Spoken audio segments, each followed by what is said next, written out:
Hey, this episode's brought to you by Omaze. Go to omaze.com/gameranx to learn more. Hey folks, today is Friday, December 4th, 2020. As usual, it's me, Jake Baldino, here to talk about all the video game news that has been going on this week. And wow! What a wild week it has been. Holy shit. What? Get over it. That was embarrassing. We got a lot of video game news to talk about, so let's just dive in. First things first, of course, Cyberpunk 2077. We're down to the wire here. Finally, it seems like it's actually going to come out in like 5 days or so if you're watching this. No, we don't have it yet. Seems like most creators don't. But there is a lot of news because some people do have it. Apparently, Best Buy had an issue where they accidentally, shipped out a bunch of copies of the game to people who had it pre-ordered through Best Buy. I'm a loyal Best Buy customer for some weird reason, and of course this is the one time I didn't pre-order there. But a lot of people have gotten their hands on big collector's editions and all that, so the game is out there. So we've said this as a warning in the past, but if you do care about spoilers, be careful because now apparently a lot of people are playing the game, but CD Projekt Red has now reacted, and that's where the story is. Here's their official statement. They said, "We're getting closer and closer to launch, and chances are some of you will get your hands on a copy of Cyberpunk before release. However difficult this is for us to achieve, our ambition is for gamers all across the world to have the same spoiler-free experience at the same time the game releases. This is why we kindly ask you not to stream, Let's Play, or release any similar content before December 9th, 12 p.m., 3 a.m. Pacific. We will send MaxTac, the guys who take down videos, after anyone who does. After that date, however, we would love if you streamed everything like there's no tomorrow." So there you have it. If you do have your hands on the game early, not through like official means, if you put out content or if you put out any videos or streams, you will apparently get taken down. Whether or not you like that or you have issue with that, that is the warning that's out there. I just freaking can't wait to play this game. Whatever. They also did put out a statement of when the game goes live. So it looks like for us here in the East Coast, it is December 9th at 7 p.m. Eastern. That's cool. If you want to know like the global release timing for where you're at, we'll link everything I talk about in a description down below. Also, while we're on the topic, I'd love to hear from you guys in the comments. I have spoken to a lot of people in real life who have a PlayStation or an Xbox Series X, but they're waiting for the game to get patched and upgraded to the next generation version, because we know that's not coming at release. Some people might hold off a month or so, or are you going to play day one? I'm playing on PC, so I'm jumping in day one, but I'd love to hear from you guys. Whether or not you're playing it, whether you're tired of the hype train, let's talk. Also, in case you missed it, since we did just mention PC stuff, Nvidia did officially announce and start putting out the RTX 3060 Ti cards. This is a pretty competent card with ray tracing and DLSS for $399. The specs are impressive. GSMArena has a lot of good data. They did get out there. Some people got their hands on it, but it seems like just all of the 30 series cards are a pain in the ass to get.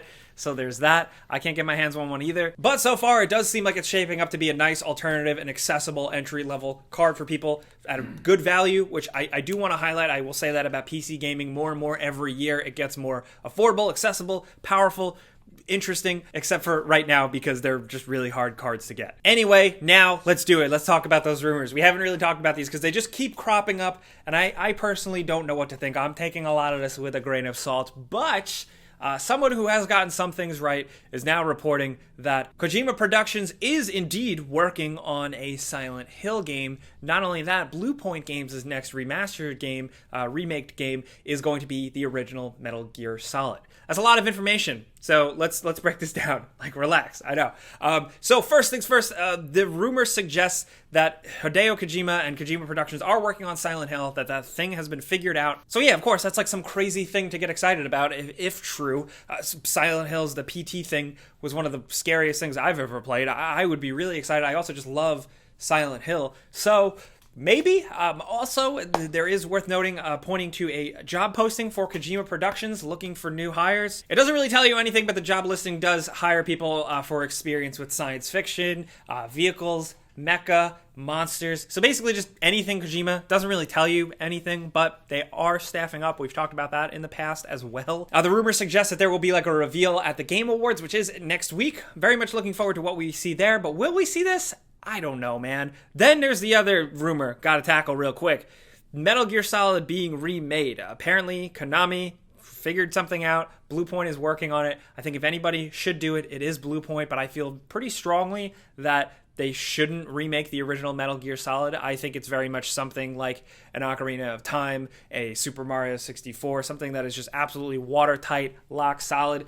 Don't touch it. But on the flip side, I'd rather them remake Metal Gear Solid than Konami spend money and just make some new game without Hideo Kojima involved. Does that make sense? That's just me. I think on my personal channel on youtube.com/Jake Baldino, I'm probably going to make a whole big long rambling video about this topic because it fascinates me. Metal Gear Solid is my favorite thing in the whole world, okay? So just hold your horses. Hey, would you play a Metal Gear remake?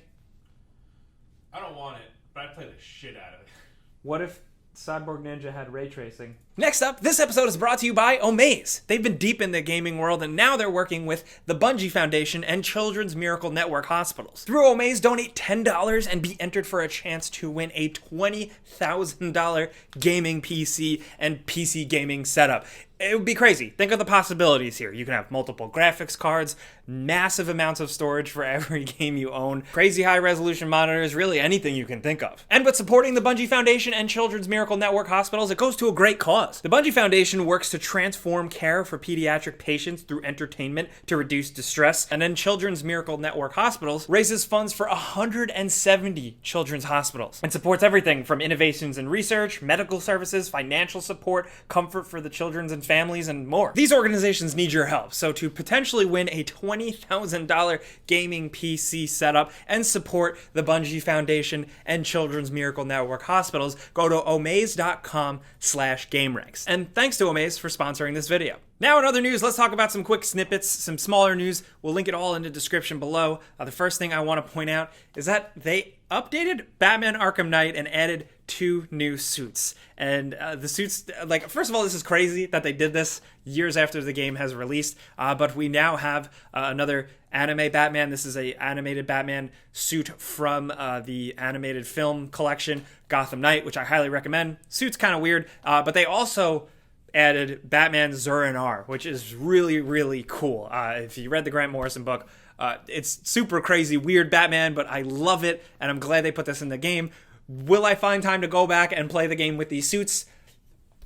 Probably not, but I'm happy they're there.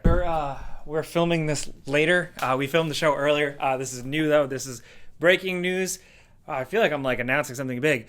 So Deadline, who usually gets Hollywood scoops right in terms of casting, Deadline is reporting that Oscar Isaac himself has been tapped to play Solid Snake in the long worked on Metal Gear Solid movie. Yes, that's real. That's legit. It's like Boss Logic willed it into existence. To me personally, as a diehard Metal Gear Solid fan, Oscar Isaac is an excellent choice. I'm also a fan of Oscar Isaac, the various things he's been in. I think it's an awesome choice. I love that Deadline also used the wrong image for Snake. It's hilarious, but it's going to happen. I still have my doubts about this movie because half the people involved are great and passionate, and the other half of the people involved don't have the best track record. There's more time to explain that in another video at some point, somewhere, but for now, that's what we know. I think that's exciting at the very least. There's still a lot up in the air if this movie's ever really going to happen, but it's a good move. So there you have it. And in other news, I know not everybody here plays Fortnite, but they added Kratos. You can play as Kratos. That's pretty cool. This is, of course, hot off the heels of being able to play as Din Djarin, the Mandalorian, which is also pretty cool. And their big event, the Fortnite event, the Galactus thing, went down this week, like a big player event on the scale of something like the Travis Scott concert, stuff like that. And before you go, listen, I don't play Fortnite either, but I gotta say, I just want to highlight this. I am excited for people who play Fortnite because they get so much cool shit. I'm not into the game, but I'm excited for other people that they're having fun. The Marvel stuff that has been in this game has been unprecedented and insane, and the Galactus event, which I link, you can watch it, it seemed really, really cool. And I'm happy that Galactus, my boy, is getting representation in a game, and like 15 million people experience this event. So that is 15 million people experiencing Galactus, many of them seeing who he is for the first time. So I chalk that up as a win. As much as I don't play Fortnite, I'm not crazy about it.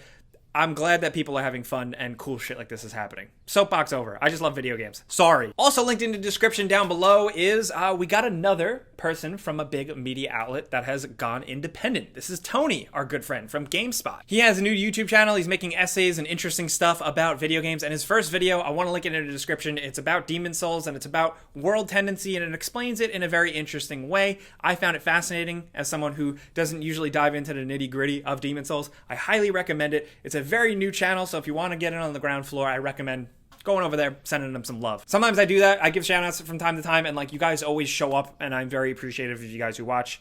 You're super cool. So anyway, I also wanted to link some quick reading because I always say it's important to read up on this stuff. It's just a quick article from The Guardian, kind of diving into the science of why some people play with inverted controls and how they are looking for more information because there's actually not a lot of science out there. It's pretty interesting. It's short, but I can't wait to hear more about this topic, so I'm going to link it down there for you. Now, in other news, we got a big old departure from BioWare. 2, actually. This is, of course, a little inside baseball stuff, but leadership behind studios is important, so it's worth checking out. Mark Dara, executive producer who has been behind a lot of the Dragon Age games, is leaving, and also Casey Hudson himself, one of the OG BioWare guys, head of everything, is also bouncing out. Casey Hudson is very significant because he was back in the day one of the main guys. He had overseen KOTOR, stuff like that. Then he left in, I believe, 2014, worked somewhere else, and then eventually triumphantly came back to BioWare in, I believe, 2017, and now he's leaving again. I kind of picture the Community gif where Childish Gambino walks in with the pizza and the building's on fire. I don't know if that's actually the case. There's so many reasons why people leave and come and go from jobs, but that's where we're at. So this leaves a lot of things in question. Things have moved around. There is new leadership in place. But, it makes you wonder, what's the deal with them reworking Anthem? What's the deal with the next Dragon Age game? Leadership departures often prove significant, so it's something to keep an eye on if you like this inside baseball stuff. I just wanted to put this in front of you guys because I found it interesting because BioWare is a historic studio, but it is going through some stuff right now. And also, oh man, if you are looking for a little bit of joy, if you're having a grumpy week, Nintendo World Japan is official. It's got a date and everything. It's opening February 4th, 2020. It'll be open to the public. I'm going to link it because IGN Japan got to see some of it, and we now have like photos and official videos coming in from it, not just kind of like weird behind the curtain paparazzi photos. Now we got an official real look, and it's pretty exciting. I'm looking forward to going to this one day. Probably not the Japan one, but still, this is pretty sweet. Which also begs the question, like if I could leave the video on like a interesting little talking point, what game or game universe would you love to see get a theme park? The possibilities are endless, so I'd love to hear yours down in the comments, your suggestions, your hopes, your dreams, anything wild like that. Let's talk. So I'm going to go now. But before I do, I just want to say Immortals Phoenix Rising is underrated. Don't sleep on it. I'm playing it right now before we buy coming soon. And of course, then we're going to be working on tons of Cyberpunk videos. So keep your eyes peeled for that next week. It's going to be freaking nuts. So with that, like I said, let me know what game you would love to see get a theme park, and also just let me know what you think of the news this week. There's lots to comment on, so have a good old chat down there. We will be down there as much as possible, but things do get crazy, of course, like I always say. So if you want to hit me up directly or yell at me directly, Twitter and Instagram and YouTube, Jake Baldino. Also, thanks to our sponsor Omaze. Go to omaze.com/gameranx to find out more. Thanks for helping us keep the lights on here. But thank you for coming around every Friday as we get closer to the holiday break. I cannot wait to rest, but I'm still glad you guys are here and watching. Clicking the like button does help us. Thank you. If you're new, subscribing is good because we put out videos every single day. But thank you guys for watching. I'll see you guys next Friday. I'll see you on the Before You Buys. I'm Jake Baldino. Pizza's on me.